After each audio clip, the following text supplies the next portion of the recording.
Centre for site ने कानपुर में advance retina surgery सेवाओं की शुरुआत की। भारत के प्रमुख super speciality I care network centre for site ने शनिवार को अपने कानपुर केंद्र में एडवांस रेटिना सर्जिकल सेवाओं की शुरुआत की।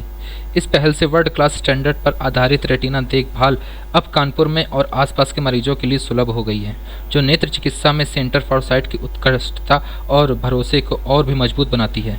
1996 में स्थापित सेंटर फॉर साइट पिछले लगभग 3 दशकों से भारत में आई केयर के क्षेत्र में अग्रणी रहा है। आज यह संस्था 30+ शहरों में फैले 85 से अधिक नेत्र देखभाल केंद्रों और 350+ अनुभवी डॉक्टरों के साथ नेत्र चिकित्सा के क्षेत्र में इनोवेशन और कैंपेशन का समन्वय करते हुए लाखों मरीजों की दृष्टि को संवार रही है। कानपुर में स्थापित यह रेटिना यूनिट जटिल रेटिनल समस्याओं की पहचान और इलाज के लिए विशेष रूप से डिजाइन किया गया है।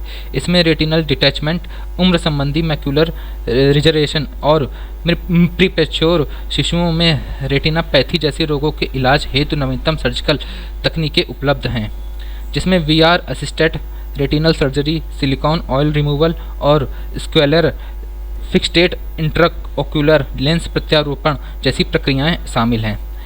इसके अतिरिक्त optical coherence tomography, B scan, ultrasonography and fundus imaging जैसे उच्च स्तरीय डायग्नोस्टिक उपकरण भी उपलब्ध हैं, जो सटीक हैं और उस समय उपचार सुनिश्चित करते हैं। भारत को डायबिटीज़ की राजधानी कहा जाना कोई संयोग नहीं है। मधुमेह से जुड़ी नेत्र समस्याओं, विशेषकर डायबिटीज़ रेटिनापैथी में उल्लेखनीय वृद्धि हुई है। यह बीमारी प्रारंभिक चरणों में बिना लक्षण की दृष्टि को गंभीर रूप से प्रभावित कर सकती है। सेंटर फॉर साइट कानपुर का रेटिना यूनिट इस चुनौती से निपटने में सक्षम है और इसमें नियमित स्क्रीनिंग, मॉनिटरिंग तथा PRP लेज़र, बैराज लेज़र और एंडो लेज़र थेरेपी जैसी उन्नति तकनीकों से उपचार की सुविधा उपलब्ध है। समय पर जांच और इलाज से डायबिटीज़ और दृष्टिहीनता को रोका जा सकता है। रेटिनल रोग दुनिया भर में अपरिवर्तनीय दृष्टिहीनता के प्रमुख कारणों में से एक है और इनका मौन रूप से बढ़ना इन्हें भी और भी खतरनाक बनाता है। अब इन उन्नत सेवाओं की कानपुर में उपलब्धता से मरीजों को रेटिना उपचार के लिए महानगरों की यात्रा नहीं करनी पड़ेगी। उन्हें अपने ही शहर में भरोसेमंद और अत्याधुनिक नेत्र देखभाल मिल सकेगा। सेवाओं के शुभारंभ के अवसर पर सेंटर फॉर साइट कानपुर में retina surgeon doctor Pranav Saluja ने कहा कि दृष्टि केवल देखने की क्षमता नहीं, बल्कि जीवन से, अपनों से और अपने उद्देश्य से जुड़ने का जरिया है। रेटिनल बीमारियां अक्सर तब तक नजर नहीं आती जब तक कि बहुत देर न हो जाए। इस नई सुविधा के जरिए हम कानपुर वासियों को वह देखभाल उपलब्ध करा रहे हैं जो समय रहते उनकी दृष्टि की रक्षा कर सकती है। इस अवसर पर डॉक्टर विशाल सक्सेना, सीनियर कंसल्टेंट कैटरेक्ट एवं मेडिकल रेटिना तथा doctor Manisha Dwivedi, consultant cataract, refractive एवं कार्निफियर सेवाएं भी मौजूद हैं। Doctor Manish centre for cornea transplant सहित कॉर्निया संबंधी कई जटिल इलाज भी सफलतापूर्वक कर रहे हैं। इस नई शुरुआत के साथ सेंटर फॉर साइट अपनी यह प्रतिबद्धता दोहराता है कि विश्वस्तरीय नेत्र चिकित्सा को हर किसी के लिए सुलभ और साकार बनाया जाए, जहां चिकित्सा विशेषज्ञता, दया भाव और अत्याधुनिक तकनीक एक छत के नीचे मिले। क्योंकि जब बात आपकी आंखों की हो तो समझौता ना करें, भरोसा करें विशेषज्ञों पर। कानपुर समाचार संवाददाता विशाल शर्मा की खास रिपोर्ट।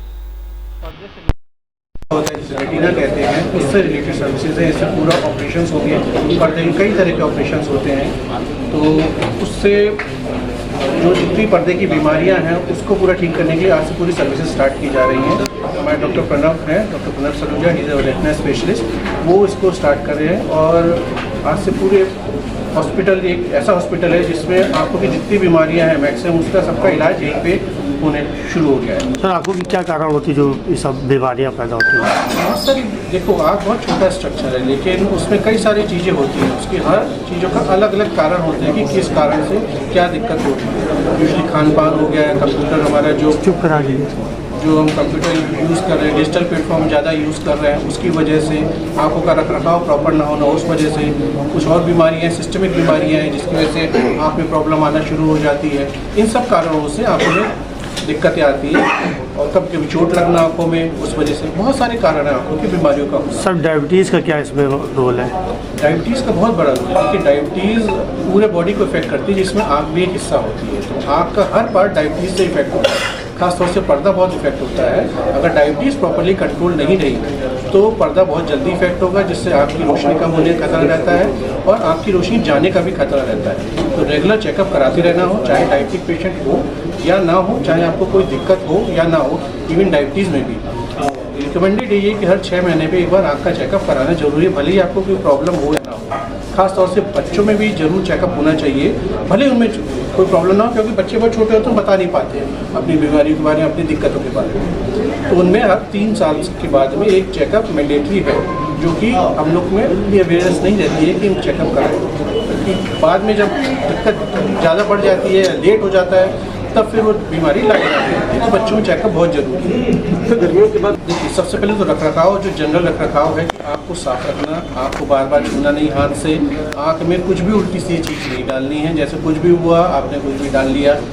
कोई भी दिक्कत हो, मेन क्रक्स ये है, कोई भी अगर आपकी दिक्कत होती है तो आप सीधे किसी ऑप्थेल्मोलॉजिस्ट या आई डॉक्टर के पास में जाके उनसे ओपिनियन लें और उनसे ट्रीटमेंट लें, ना कि किसी आस पड़ोस से पूछ के या किसी से भी करके वो ट्रीटमेंट लेना है। ये मेन रखना है। बाकी तो जनरल रखरखाव करना ही है, आपको खाना पीना प्रॉपर रखना है जिससे आँख की सेहत बनी रहे, और प्रिकॉशन लेना है कि जिससे आँख की नमी बरकरार रहे, आँख को पानी से धोते रहें, ये थोड़ा सा प्रिकॉशन है। कंजक्टिवाइटिस का आउटब्रेक शुरू हो रहा है, तो उसमें सर ने जो पॉइंट्स मेंशन किए उसके साथ साथ एक सबसे जो ज़रूरी पॉइंट, तो हैंड वॉशिंग की टेक्निक जो है, आपको गूगल में या कहीं पर भी किसी भी अस्पताल में उसके पोस्टर्स लगे होते हैं कि आपको हाथ कैसे वॉश करने होते हैं। तो एवरी टाइम, इवन अगर आपके घर में या आसपास वर्क प्लेस पे, स्कूल्स में किसी को भी वायरल कंजक्टिवाइटिस है, तो आपको अपना फेस टच करने से पहले हैंड वॉश ज़रूर करना है। बिना हैंड वॉश किए आप अपना खुद का फेस टच मत करिए, तो आपकी आइज़ में इन्फेक्शन ट्रांसमिट नहीं होगा,